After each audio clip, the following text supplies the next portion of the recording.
ശബരിമല സ്വർണ്ണക്കൊള്ളയുടെ വാർത്തയേൽപ്പിച്ച ഞെട്ടലിൽ നിന്ന് നാം വിമോചിതരായിട്ടില്ല.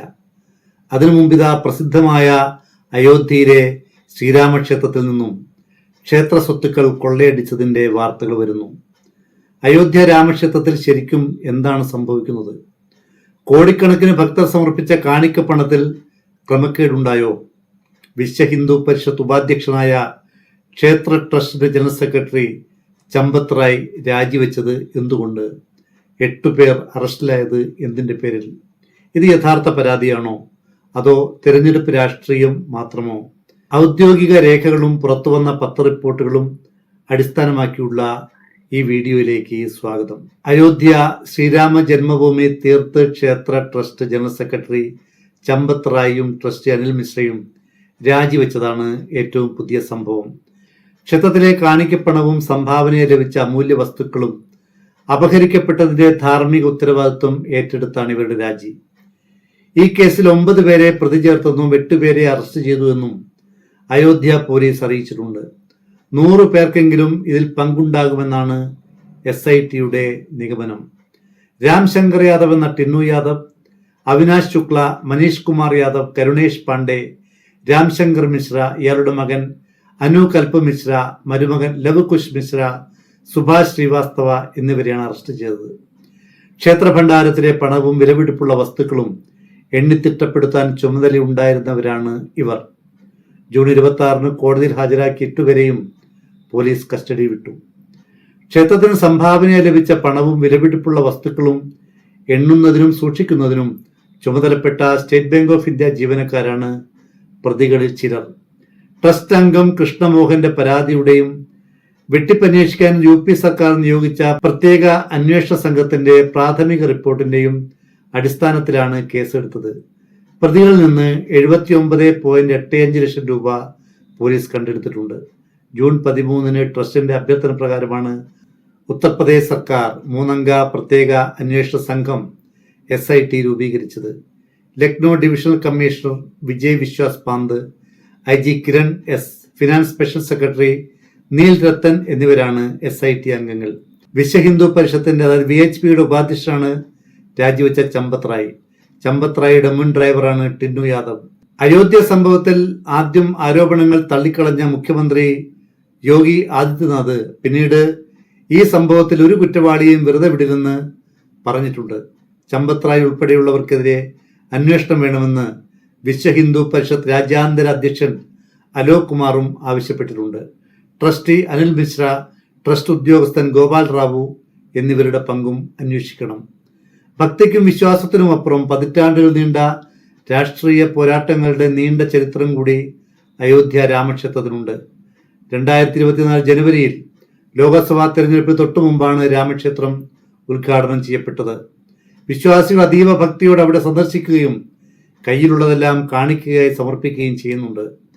ദരിദ്ര നാരായണന്മാർ കൊടുക്കുന്ന നാണയത്തുട്ടുകൾ മുതൽ വൻകിട പണക്കാർ കൊടുക്കുന്ന കോടികൾ വരെ ക്ഷേത്രത്തിൽ എത്തുന്നുണ്ട്. ക്ഷേത്ര നിർമ്മാണ സമയത്ത് പണമായും സ്വർണമായും ആയിരക്കണക്കിന് കോടി രൂപയുടെ മൂല്യമുള്ള സ്വത്തുവകകളാണ് രാജ്യത്തിന്റെ അകത്തുനിന്നും പുറത്തുനിന്നും ഒഴുകിയെത്തിയത്. അന്നത്തെ രാഷ്ട്രപതി രാംനാഥ് കോവിന്ദ് മുതൽ വൻ വ്യവസായികൾ വരെ കൈയയച്ച് സംഭാവന നൽകിയിരുന്നു. എന്നാൽ സ്റ്റോക്ക് രജിസ്റ്റർ പോലും സൂക്ഷിച്ചിരുന്നില്ല. രാമക്ഷേത്രത്തിലെ സാമ്പത്തിക തട്ടിപ്പുകൾക്കെതിരെ പ്രതിപക്ഷമായ സമാജ്വാദി പാർട്ടി മാത്രമല്ല, BJPക്കാരും RSSകാരും VHPക്കാരും രംഗത്തുണ്ട്. ഇക്കാര്യത്തിൽ ആദ്യം ആരോപണം ഉയർത്തിയത് സമാജ്വാദി പാർട്ടി നേതാവ് പവൻ പാണ്ഡെയാണ്. ഇതേ ആരോപണവുമായി മുൻ മുഖ്യമന്ത്രിയും സമാജ്വാദി പാർട്ടി നേതാവുമായ അഖിലേഷ് യാദവും രംഗത്തു വന്നു. എന്നാൽ പ്രധാനമന്ത്രിക്ക് ഈ ക്രമക്കേടുകളെക്കുറിച്ച് കത്തെഴുതിയത് BJP നേതാവ് ഡോക്ടർ രജനീഷ് സിംഗ് ആണ്. തുടർന്ന് പ്രധാനമന്ത്രിയുടെ വിശ്വസ്തനും പ്രിൻസിപ്പൽ സെക്രട്ടറിയും രാമജന്മഭൂമി ക്ഷേത്ര നിർമ്മാണ സമിതി ചെയർമാനുമായിരുന്ന നൃപേന്ദ്ര മിശ്ര രംഗത്ത് വന്നു. ജൂൺ 18, 19 തീയതികളിൽ ഹരിദ്വാറിൽ ചേർന്ന VHP മീറ്റിംഗിൽ RSS general secretary Dattatreya Hosabale ക്രമക്കേടുകളെക്കുറിച്ച് വിശദമായ റിപ്പോർട്ട് ആവശ്യപ്പെട്ടതായി Free Press Journal June 28 report ചെയ്തു. ചമ്പത് റായും അനിൽ മിശ്രയും ആ മീറ്റിംഗിൽ ഉണ്ടായിരുന്നു. നിഷ്പക്ഷമായ അന്വേഷണം നടക്കണമെന്നും കുറ്റവാളികൾ ശിക്ഷിക്കപ്പെടണമെന്നും RSS ആവശ്യപ്പെട്ടതായാണ് വാർത്ത. രാം ജന്മഭൂമി തീർത്ഥ ക്ഷേത്ര ട്രസ്റ്റിന്റെ അടുത്ത മീറ്റിംഗ് ജൂലൈ 7 ചേരുമെന്നും വിഷയം അവിടെ വിശദമായി ചർച്ച ചെയ്യുമെന്നും ഇന്ത്യൻ എക്സ്പ്രസ് പത്രവും റിപ്പോർട്ട് ചെയ്തിട്ടുണ്ട്.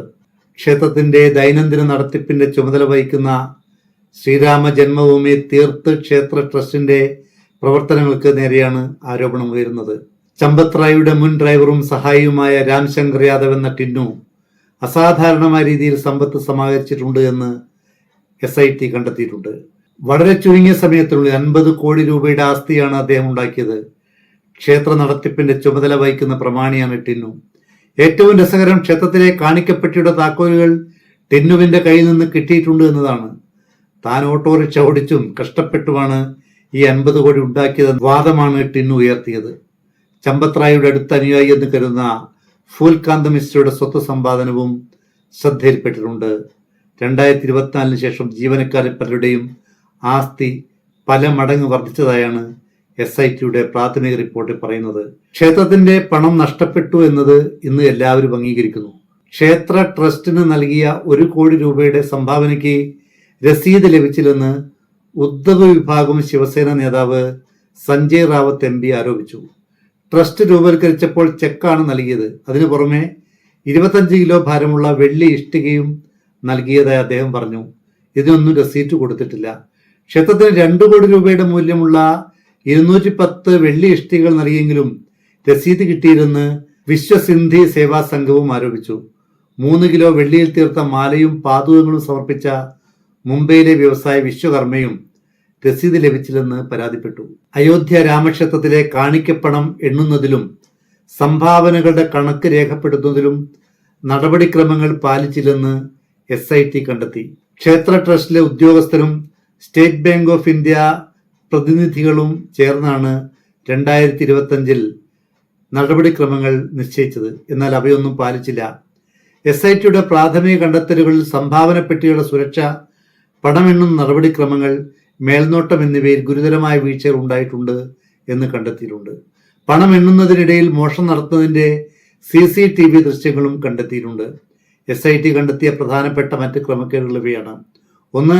ട്രസ്റ്റ് ജനറൽ സെക്രട്ടറി ചമ്പത് റായിയുടെ മുൻ ഡ്രൈവർ ടിന്നു യാദവ് എന്ന രാംശങ്കറാണ് ഒട്ടേറെ ഭണ്ഡാരങ്ങളുടെ താക്കോലുകൾ സൂക്ഷിച്ചിരുന്നത്. ഇത് ചട്ടലംഘനമാണ്. നടപടിക്രമങ്ങൾ പാലിക്കാത്തതിനാൽ ടിന്നു വെട്ടിപ്പ് നടത്തി. 2. ടിന്നു തന്റെ അനന്തരവനായ മനീഷ് കുമാർ യാദവിനെ സംഭാവന എണ്ണൽ വിഭാഗത്തിൽ നിയമിച്ചു. അതാരും തടഞ്ഞില്ല. 3. സംഭാവന പണം എണ്ണുന്ന ജീവനക്കാർ കീശയില്ലാത്ത വസ്ത്രം ധരിക്കണമെന്നാണ് വ്യവസ്ഥ. അതും പാലിച്ചില്ല. എണ്ണൽ മുറിയിലേക്ക് ഇവർ കയറുമ്പോഴും ഇറങ്ങുമ്പോഴും സുരക്ഷാ ചുമതലയുള്ള ഉദ്യോഗസ്ഥർ ഇവരുടെ ദേഹപരിശോധന നടത്തണം. അതും ഉണ്ടായില്ല. എണ്ണുന്നതിന്റെ 180 ദിവസത്തെ CCTV ദൃശ്യങ്ങൾ സൂക്ഷിക്കണമെന്ന നിബന്ധന ഉണ്ടായിരിക്കെ 45 ദിവസത്തേത് മാത്രമേ സൂക്ഷിച്ചിട്ടുള്ളൂ. ട്രസ്റ്റിലെ 3 പ്രധാനികളിൽ ഒരാളുടെ ശുപാർശ പ്രകാരമാണ് സുഭാഷ് ശ്രീവാസ്തവയെ നിയമിച്ചത്. സംഭാവന കൊള്ളക്കേസിലെ പ്രതിയാണ് ശ്രീവാസ്തവ. ക്ഷേത്ര ഉദ്യോഗസ്ഥനായിരുന്ന മഹിപാൽ സിംഗ് ആദ്യം മോഷണം റിപ്പോർട്ട് ചെയ്തിട്ടും കുറ്റക്കാർക്കെതിരെ നടപടിയെടുക്കാതെ അദ്ദേഹത്തെ പുറത്താക്കുകയാണ് ചെയ്തത്. രസതന്ത്രം അധ്യാപകനായ ഔദ്യോഗിക ജീവിതം ആരംഭിച്ച ചമ്പത് റായിക്ക് 79 വയസ്സുണ്ട്. അയോധ്യയും രാമജന്മഭൂമി പ്രസ്ഥാനത്തെയും കുറിച്ച് ആഴത്തിൽ അറിവുള്ളത് കൊണ്ട് അദ്ദേഹത്തെ അയോധ്യയുടെ സഞ്ചരിക്കുന്ന വിജ്ഞാനകോശം എന്നാണ് വിളിച്ചിരുന്നത്. പിന്നീട് അദ്ദേഹം രാംലല്ലയുടെ സൂക്ഷിപ്പുകാരൻ എന്നും അറിയപ്പെട്ടു.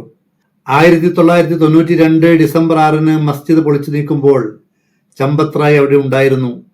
സുപ്രീം കോടതി രാമക്ഷേത്ര നിർമ്മാണത്തിന് വഴിയൊരുക്കിയതോടെ രാമക്ഷേത്ര ട്രസ്റ്റിന്റെ സർവാധികാരിയായി അദ്ദേഹം മാറി. ഒരു കാര്യം ഓർക്കണം, അന്വേഷണം പുരോഗമിക്കുകയാണ്. ടിപ്പ് ഓഫ് ദി ഐസ്ബർഗ് മാത്രമേ, അതായത് മഞ്ഞുമലയുടെ ഒരറ്റം മാത്രമേ ഇപ്പോൾ വെളിപ്പെട്ടിട്ടുള്ളൂ. കൂടുതൽ വസ്തുതകളും വിവരങ്ങളും രേഖകളും വരും ദിവസങ്ങളിൽ അറിയാൻ കഴിയും. അവ അപ്പോഴപ്പോൾ നിങ്ങളിലേക്ക് എത്താൻ ഈ ചാനൽ സബ്സ്ക്രൈബ് ചെയ്ത് ബെൽ ഐക്കൺ ഇനേബിൾ ചെയ്യൂ. നന്ദി.